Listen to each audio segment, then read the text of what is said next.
Being friendless in your young adult years, especially in college, is something that so many people actually go through and no one talks about it. And my hot take is that these individuals who find themselves without friends routinely over and over again are oftentimes the best people to choose to be friends with. And in the same breath, the people that have the most friends and constant access to a full social calendar are oftentimes the most insane, like lunatic, crazy people I've ever met. I know that that is a absolute steaming hot take, but if you think about the people that are like the most popular and like the most involved, especially in college, honestly, I think those people are actually some of the worst people to choose to pursue a meaningful friendship with. And I have so much left to say about the experience of being friendless in college. If you've never seen me before, hi, my name is Emma Grace. I am a content creator primarily on TikTok and Instagram, but I'm trying to grow YouTube because I have so many thoughts and feelings and hot takes and opinions that I just think other people need to hear about in a long form setting so that we can create a sense of community and vulnerability with each other.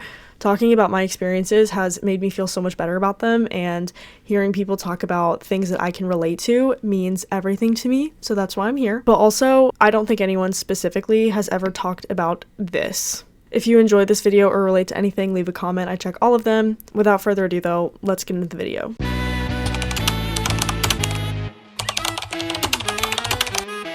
I'm drinking a energy drink from Dutch Bros today.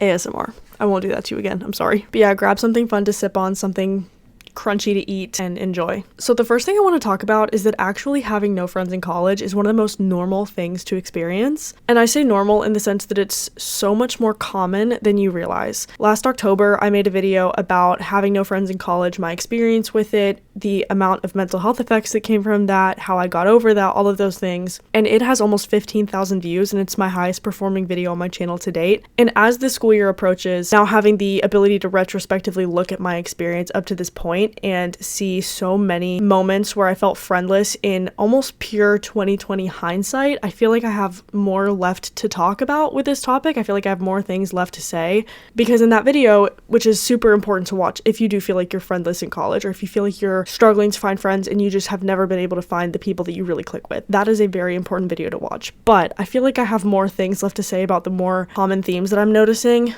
and I guess just a more general societal perspective on it, like how our culture really ignores how common it is to be friendless in college. I know so many people on social media who have commented on my videos or made videos themselves talking about how they've never felt more lonely than they do in college, and they don't understand how certain people have the opposite experience. I think in high school, there is this expectation that it's going to suck because our media and our culture rewards the idea that high school sucks for everybody. Even if there's like a select group of popular kids, it seems like that is not the rule, that is the exception. However, what I've noticed with pop culture that talks about college and university, people that are in Greek life especially, just people that do have thriving social lives, it seems like that is the expectation, and that for some reason we just flip.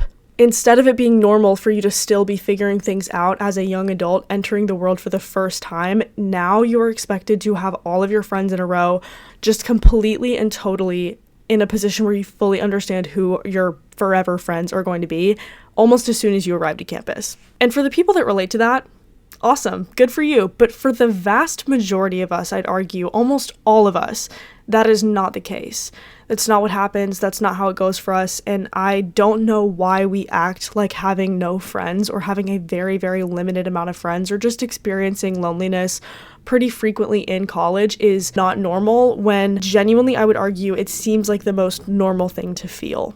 I think the media handles this topic very irresponsibly in this way, and I think that it paints a picture that blames people for experiencing this and blames people for just being at a very weird and quickly changing chapter of their life. I don't know why pop culture, movies, social media, I don't know why all of that acts as though you're supposed to have everything figured out right now, because almost nobody does. The people that look like they have that figured out, the people that look like they have the cutest Instagrams and the biggest friend groups and the most bridesmaids at their wedding, it's just not what it seems. We're going to talk about that later, but I really want to drive the point home that being friendless in college is the norm. That's hot take number one, I guess. Now I kind of want to put the conversation in a direction of like where friendless comes from. If it's so normal, like what is making so many people experience it? If it's so normal, why am I bothering you with that idea? And I think there's so many different ways that being friendless can show up in somebody's life, or feeling like you are just chronically alone can occur, especially when you're in your early adulthood, like undergraduate years. And I'm going to argue that not one single cause on my list of theories as to why somebody is friendless is because that person actually deserves no friends. In my experience, I have had periods of friendlessness or chronic loneliness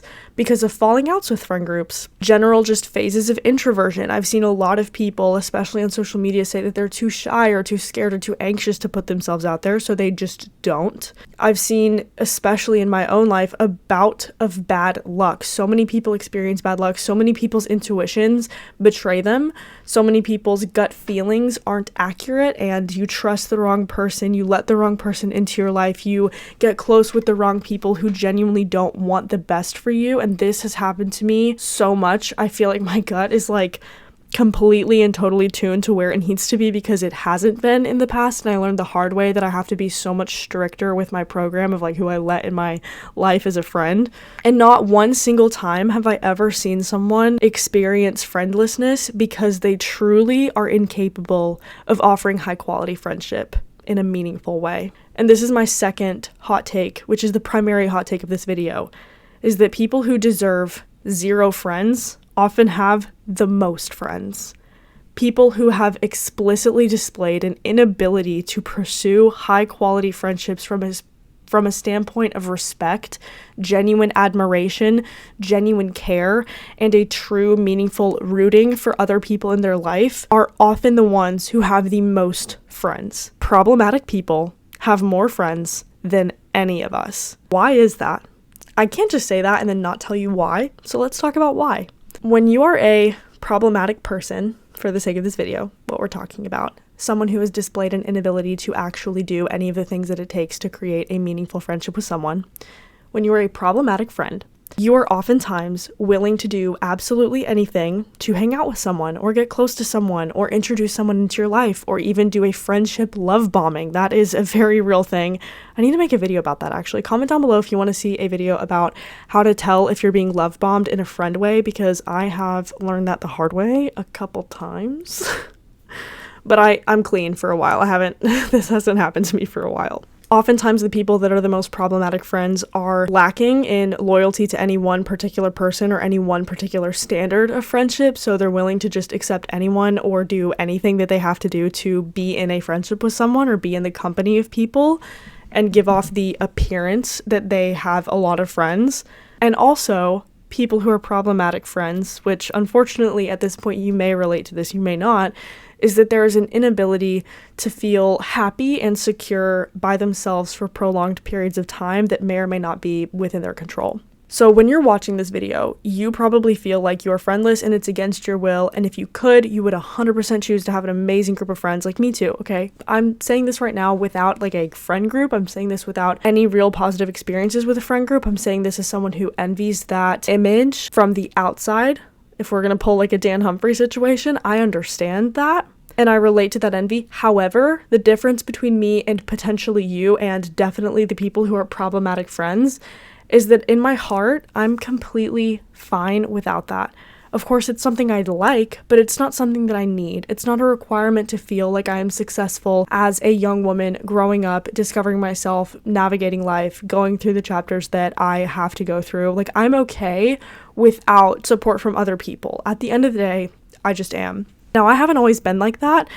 I used to be obsessed with what other people think of me. I used to be obsessed with having so many friends that it always just looked like I had friends. I couldn't even mentally separate the distinction between the image of a full social calendar and a booming social life and a thriving group of people I was a part of who respected me versus like the actual thing.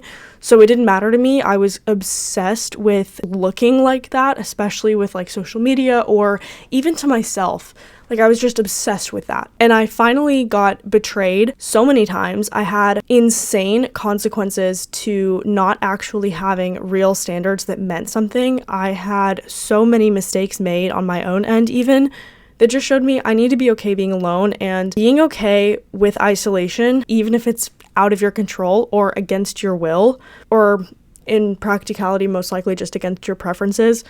That is something that is so important. It is pivotal. It is insane how much better your friendships can get when you're okay without them. It is like a day and night contrast switch between how you act and how you show up for people and how you show up for yourself when you are depending on other people versus when you've detached your worth and your own image of yourself from what other people define you as. And this might sound like advice you've heard a million times over, so I apologize that this isn't like a novel idea, but it's so true. Being friendless is oftentimes out of your control. I didn't want to have a falling out with the friend group that I fell out with a few Octobers ago. I think it was 2 Octobers ago now, almost 3. I didn't want that to happen. I didn't want to enter a period of almost 5 months where I literally only texted my boyfriend outside of my family. I didn't want that at all. I didn't want to feel so worthless that I questioned if I needed to even exist or if anyone even cared about me. I didn't want to open my phone and see my more like acquaintance level people that I knew, like my acquaintance level friends that I was never really platonically intimate with, having a booming social life when I didn't. I never wanted to question what about me was broken or unworthy or undeserving of fall picnics in the mountains or coffee dates in the middle of the school day. I never wanted to worry about those things. I never wanted to feel so undeserving. I didn't ask for the falling out. I didn't want to see those people happy without me, better off without me.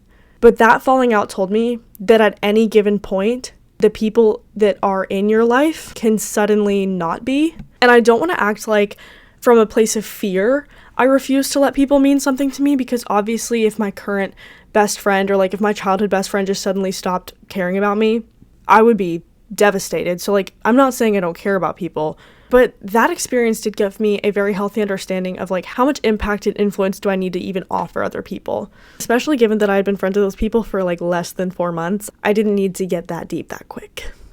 I did not need to get that serious. I did not need to let those people mean as much to me as they ended up meaning.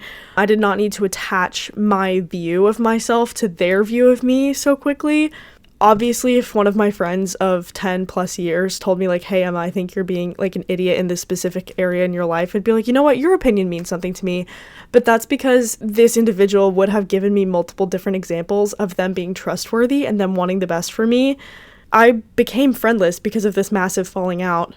Like this one chapter of friendlessness in my life, not the only one, just one that I'm referencing, this specific one happened because I had a massive falling out with people. And my point with this is that I did not want that to happen.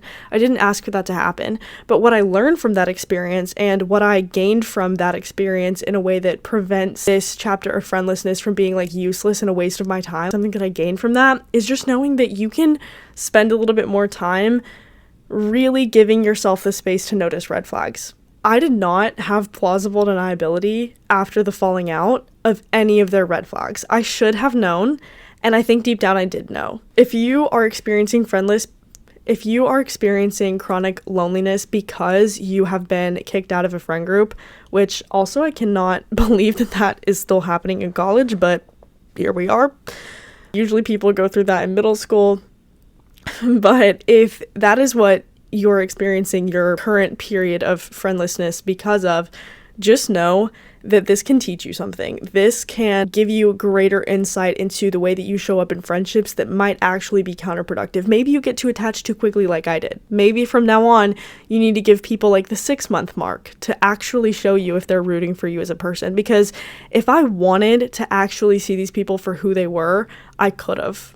I was putting on the rose-colored glasses every single time I was opening my phone to text them back or meet them at the dining hall or whatever.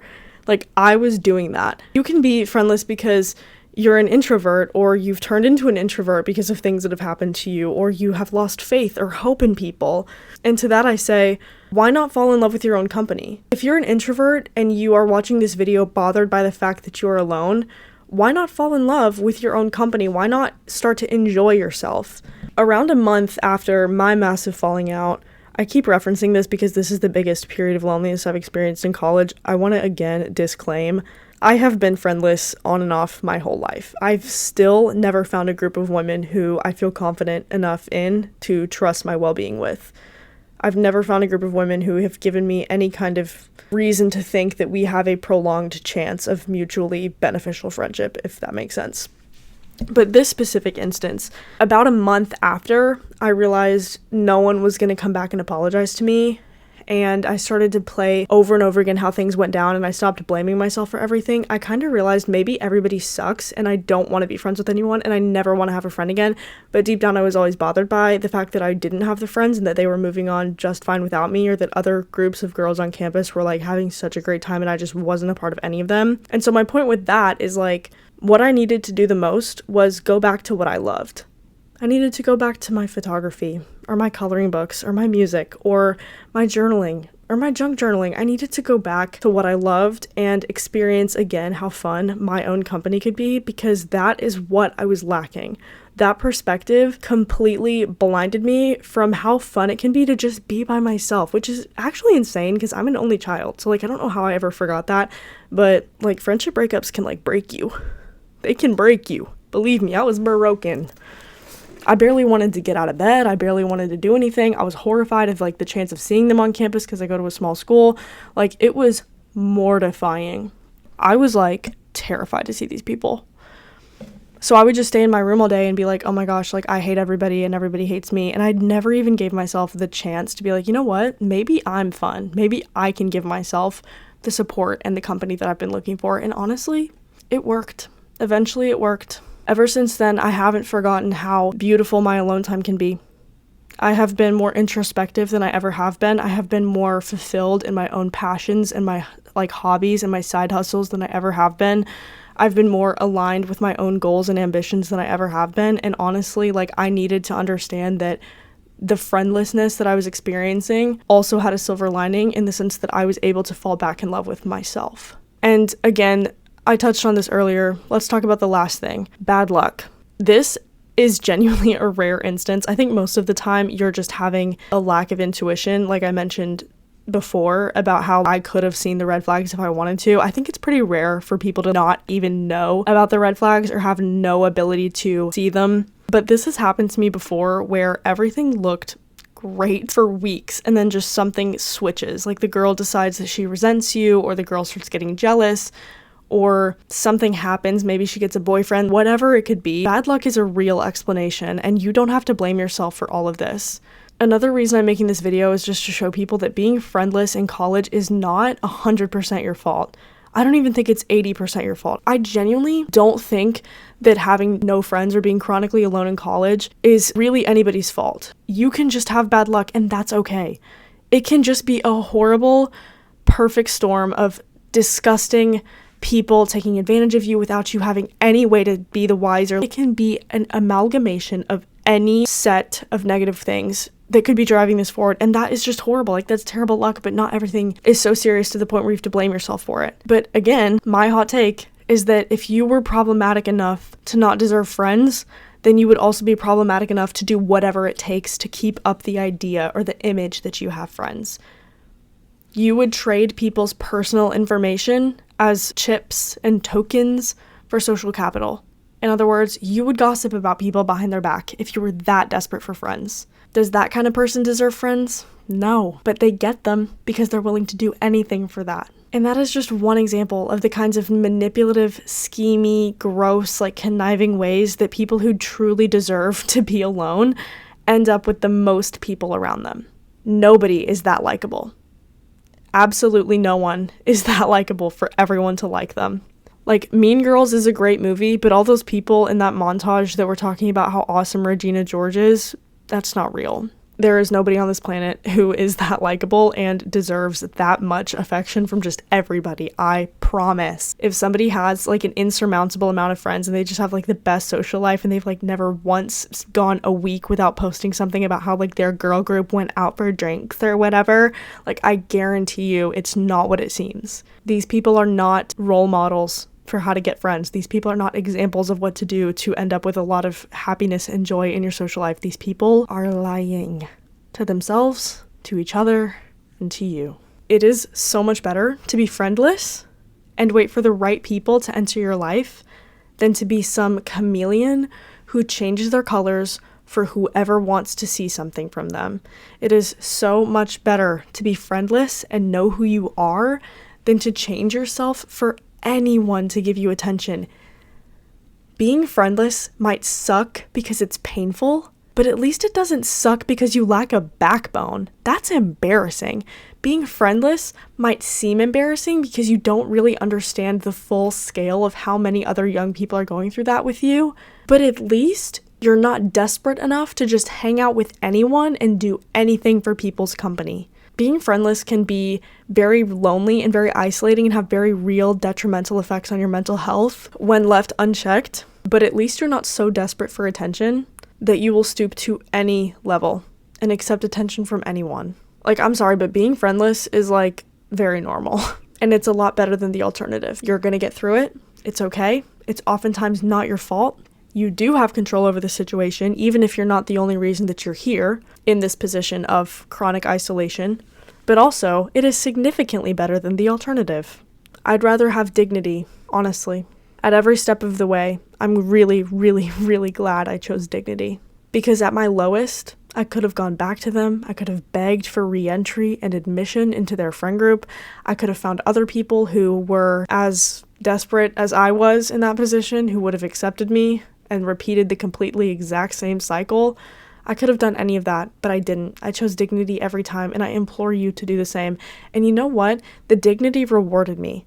Because I kept a full grasp on myself, because I chose myself, because I was able to say I'm not going to settle and I'm not going to lower my standards, I found friends who actually saw me for the value that I brought them. I started to make friends who actually cared about me, who wanted the best for me. And yeah, maybe that number's like 2 or 3. Maybe none of us hang out. Maybe they're all one-on-one friendships. Maybe I'll never have a friend group. I don't know. But I'm happy. And better yet, I'm happy alone. Being friendless in college sucks, and I'm not here to say that it doesn't. I'm not here to act like it's okay, but it's not the end of the world. And you're gonna get through it, and it's probably not your fault, and the alternative is worse. If you like this video, please be sure to actually hit the thumbs up button. It does so much for the algorithm, and subscribe so I can talk to you again. I hope you enjoyed. And if you have anything to say or any advice to promote to people who might be in this position, please leave that in the comments. I read all of them. I will see you in the next one, and I love you so much. Bye.